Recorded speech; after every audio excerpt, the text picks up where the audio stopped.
Sekejanger lansia Sekar Agung, Banjar Agung, Desa Mambal, ngaturang ayah solahan ring pemargin piodalan ring pura Desa Adat Jagapati. Tiosan ngedautin manah penonton, sekejanger lansia binaan anggota DPRD Badung Made Ponda Wirayawan puniki, talar pindah ke Cihna uratian ipun majang kelestarian seni budaya Bali, pemekas solahan janger.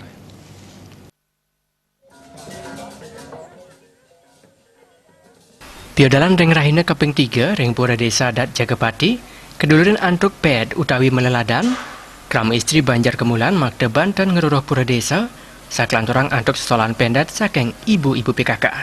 Ketua Lansia Warda Agung Wiguna Banjar Agung Desa Mambal, Nikedot Sutini Latarang, ngayah sekejangnya Lansia Sekar Agung Banjar Agung Desa Mambal ring pura Desa Jagapati, wantah wausani ke pertama.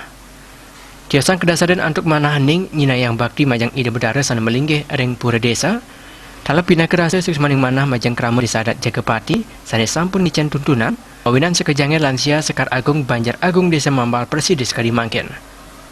Dan ngap tiang majang Pemka Badung sana kemanggalain antuk Bupati Badung, Presiden ngican wantuan majang sekejangnya Lansia Sekar Agung, awinan Presiden nincapang kuagedan ipun, sejeroning limbakang widang kesenian. Inggian merupa wantuan busana, Uyadin tetabuhan ipun. Supaya kedepannya latihan janger bisa berlanjut terus dan kami bisa terus beraktivitas. Kalau bisa kami mohon supaya Bapak Bupati utamanya beserta Ibu Bupati supaya bisa membantu di dalam pendanaan agar latihan kami bisa berjalan dengan lancar.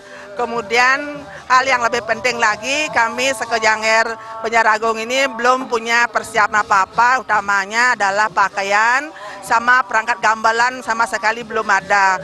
Oleh karena itu, apabila Bapak Bupati beserta Ibu Bupati berkenan untuk bantu kami sangat mengharapkan dan sangat berterima kasih apabila beliau berkenan untuk membantu kami dalam hal pendanaan. Pendesa Adat Jagapati Iwayan Swardana ngaturang sesama majang sekejangnya Lansia Sekar Agung Banjar Agung Desa Mambal, sana sampun suwe celeda ngaturang ngayah melarapan antuk sesolahan janger. Padinikan punika pindah ke Cihna pengelestarian seni budaya sana kemargiang antuk para warga Erika. Rasa susmaning mana talakatur ring pembina sekejanger pemekas anggota DPRD Badung Made Purnawirawan sana ketah kebosang 8 PW di hati.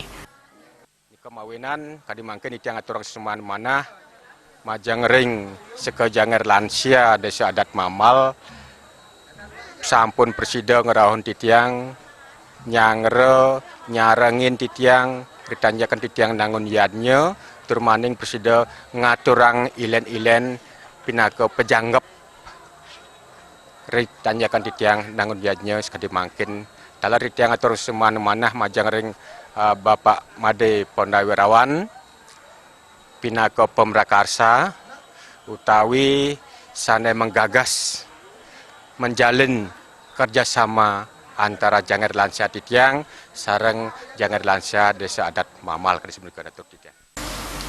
Sesolahan janger yang jabo pura Desa Jagapati Presiden ngedautin mana penonton.